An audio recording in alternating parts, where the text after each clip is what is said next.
Mai-inlove kaya Janine at Jericho susubukang magpakilig sa mga Bicolano.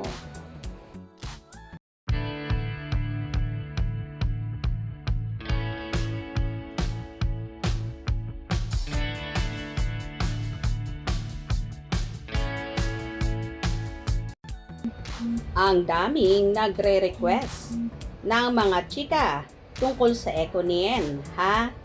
Ang dami nga kasing kinikilig sa kanila eh. Kung sa bagay, kitang-kita naman ang happiness sa kanilang dalawa kapag magkasama sila at kitang-kitang kilig kapag napag-uusapan ang isa't isa.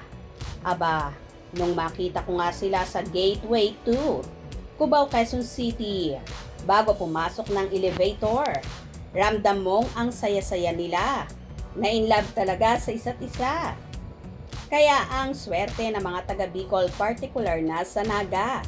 Dahil dadayo nga roon para magpakilig ang dalawang bida sa Lavender Fields para na rin sa selebrasyon ng Peña Francia Festival na bahagi ng Kapamilya Caravan ngayong September 28.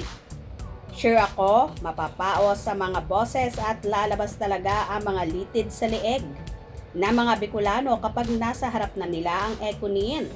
Lalo na siguro kapag nagduet ang dalawa o tipong haranahin ni Eco si Janine. Bongga, diba?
Pero syempre, bukod kina Janine, Jericho, sasamahan din sila ng isa pa sa mga bida ng Lavender Fields na si Julina Magdangal sa Robinsons Naga. Bongga rin ang event na yon dahil sasamahan din sila ng ilang stars ng Pamilya Sagrado na sina River, Joseph, Marvin Yap, Emilio Daes, Aliana Angeles.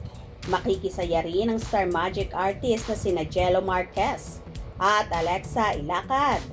Samantala, patuloy nga pamamayagpag ng peak concurrent views ng Lavender Fields at Pamilya Sagrado. Paganda rin kasi ng paganda ang kwento. Kaya bonggang-bongga talaga. Wow!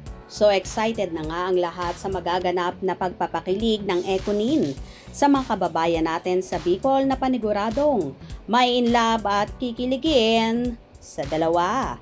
Handa na ba kayo? Kung nagustuhan nyo ang video na ito, comment down below.